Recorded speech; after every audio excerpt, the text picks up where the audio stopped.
Magandang araw po, welcome po sa aking channel, Nov9 TV. Patalasasan po, meron po ba kayong mga properties na napapabayaan or non-performing assets? Plan nyo yung ibenta, pero wala kayong oras pagbenta nito. Kung ito'y pagkakatiwala nyo po sa amin, tawag lang po kayo sa aking numero, usap po tayo, gawan ko po ng video for free. Yes, libre po. Wala po kayong babayaran. Tutulungan pa namin kayong mabenta ang inyong property. Kami na po bala sa marketing, sa boosting, pati po sa paid advertisements, even sa tripping. Hindi na po kayo mapapagod sa pag-entertain ng mga buyers. Kami na po bala sa lahat. Tawag lang po kayo. Nandito po tayo ngayon sa isang exclusive subdivision dito sa Tagaytay. Ito pong bagong video presentation natin ay isang brand new 2-story house. May lot area po ito na 180 square meters at may floor area na 170 square meters. Fully fenced at may gate na rin po ito. With 6 bedrooms kasama na ang maid's room, may covered carport at may balkonahe. Ito pong pangalawang gate ay pwede pong magpark pa dyan sa loob ng 3 sasakyan. Tungkol naman po sa dokumento nito, ito'y titulado, buhay po ang may-ari, kaya wala po kayong maging problema sa documentation o sa transfer ng title. Ito pong subdivision ay kompleto din po ang amenities gaya ng clubhouse, park and playground, swimming pool at meron pong 24-hour security. Napakatahimik po ng lugar, sariwa ang hangin at malamig po ang klima. Ito po ay nasa matas na lugar. Ang estimated elevation above sea level ay 2,430 feet. Tunghayan niyo po itong pasad at corner side nitong bahay. May corner glass windows, then powder-coated PVC frames. Ito po ay ready for occupancy. Kaya once na ma-acquire itong property, lilipatan nyo na kagad. Ito po yung covered na garahe. Nakakasya 2 sasakyan aside from dun sa open na area. At may access po sa dulo papunta naman sa setback ng buong property. Ito po yung main door at welcome po sa bahay ni Ma'am at Sir. Ito po yung living area o salas, naka-high ceiling, meron pong sliding glass windows, kaya napakaliwalas, premium tiles po ang ginamit dito sa flooring at open concept lang po ito. From living area to dining area hanggang sa kitchen. Pulido po ang pagka-finish nitong wall. Ito naman po yung kusina. May kitchen countertop, stainless sink with faucet, kitchen window, wall-mounted kitchen cabinet, at meron din pong storage ng kitchen utensils. May access door din po papunta dun sa open area nitong property. Hanggang dito po ay naka-tiled flooring. Dito po sa kabila ay may kitchen countertop din po. At ito po yung tinutukoy ko na access door na papunta naman dito sa open area.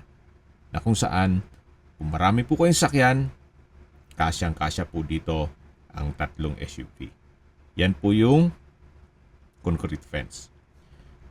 At babalik po ulit tayo dito sa loob. Ito po yung formal kitchen. Meron pong wall-mounted wooden shelf. At dito naman po yung access door na papunta sa open lanay. Yan naman po yung diretso papunta sa covered na garahe. At dito naman po ulit yung dining area. At matatanaw naman natin yung main door. At dito naman po yung hagdan. Ito po yung powder room. May hand wash basin, then water closet, at naka-tile bathroom wall. Ito naman po yung maid's room na may sariling toilet and bath. naka-tile flooring. Meron din pong sliding glass window. At ito po yung tinutukoy ko na banyo. Water closet. Then tile bathroom wall. Kompleto din po. Balik na po tayo dito sa may hagdan. Yan po yung powder room. At ito po yung dining area. Sa dulo naman yung access papunta sa kusina. Ito naman po yung hagdan. At ito naman po yung unang kwarto. Kung meron man po kayong PWD or senior citizen sa pamilya, itong kwarto na to ang para sa kanila. Malaki po ang espasyo, naka-tile flooring, meron pong corner glass windows, at yan po ang first bedroom. Na paglabas nyo po ay yung main door. Ito naman po yung hagdan, ito po yung naka wooden staircase at handrail. Meron din po ditong staircase window na nag-serves as natural sunlight. Samahan niyo po ako, akyat po tayo. At nandito na po tayo sa second floor. Ito po yung hallway papunta sa mga kwarto. At dito naman po yung unang kwarto o master bedroom. May corner glass window. Malaki ang espasyo. May sariling toilet and bath. Wooden design ng tile flooring. At meron din po itong access papunta sa balkonahe. Pero bago natin i-check po yung balkonahe, eto na po munang toilet and bath. Meron po itong hand wash basin, bathroom window, water closet, may overhead shower, at ito'y naka-tile bathroom wall. Yan po yung toilet and bath dito sa master bedroom na napakalaki po ng espasyo. Yan po yung corner glass window at dito naman po yung access door papunta dito sa balkonahe na kung saan malaki din po ang espasyo nito. May railing na rin po siya at naka-tile flooring. Yan po, tunghayin nyo po itong kapaligiran. Napakatahimik po, napakaaliwalas. Isingit ko lang po, yung reason for selling ay property liquidation. May pagbabago sa kanilang plano o change of plans. Kaya bebenta na lang nila ito. Yan po, tunghayin nyo po ulit itong kapaligiran. Yan po yung inyong mga magiging kapitbahay. May ilang-ilang mga nakatayo na rin dun sa kabilang street. Pero dito po sa area na to ay 3 o 4 na bahay pa lang. At dun po sa kabilang side nitong concrete fence ay for sale din daw po, sabi ni owner. Pero ibang may-ari. Kaya kung sakaling gusto nyo mas malaking lote, for sale po yung kabilang property. O lote lang po yun. Ito po ulit yung hallway. At ito naman yung third bedroom. May 2 sliding glass window. Tile flooring. May mga outlet na rin. At maayos po ang pagka-finish ng wall. Dito naman po yung fourth bedroom. Sa spasyo, malaki din po siya. Halos same design. May 2 sliding glass window. Then, naka-tile flooring. At meron na ring mga outlet.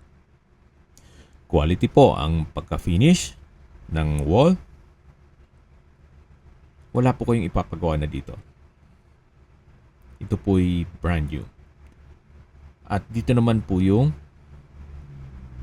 panglingwang kwarto o 5th bedroom. At kung isama sa bilang yung maid's room na pang-6 na kwarto. Ito po yung last bedroom. Maayos din po siya at meron pong glass window. Then may space para sa wardrobe. Ito po yung common toilet and bath. May hand wash basin, water closet, may shower, bathroom window at naka-tile bathroom wall. Yan naman po yung staircase window na nag-serves as natural sunlight. Habang pababa po tayo, pag-usapan na natin ang distance, location at travel time.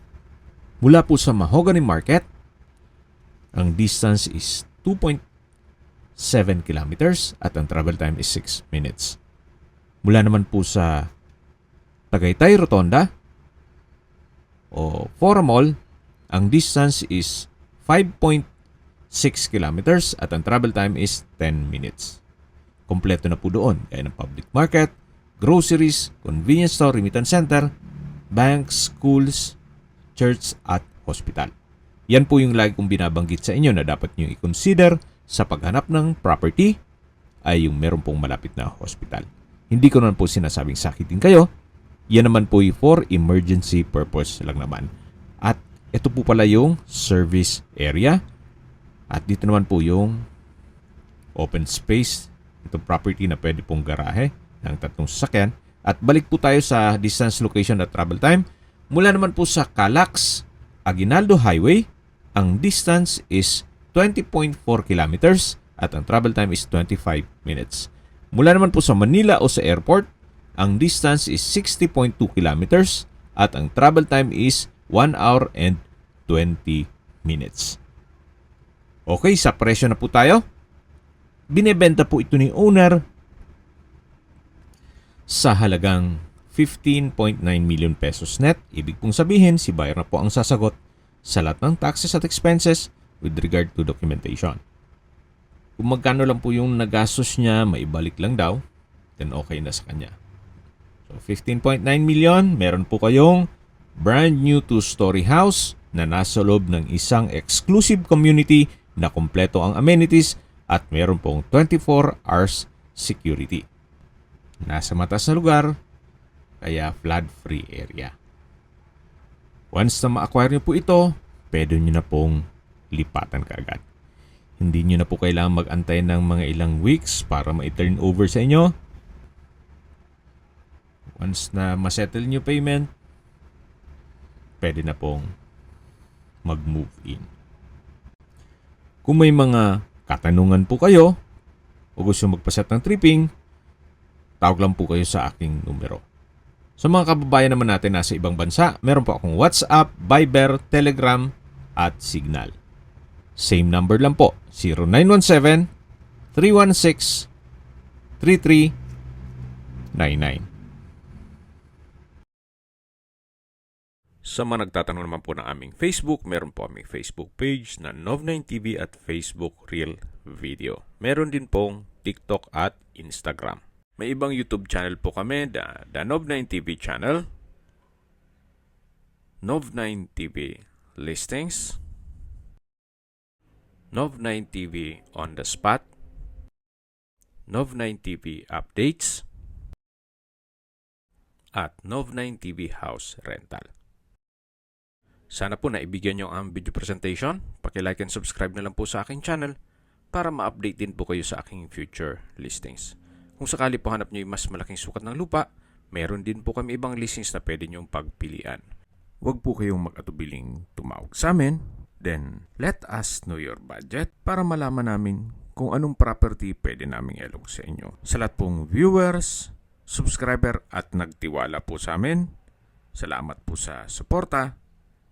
Ingat po kayo lagi at yung pamilya. Maraming salamat po.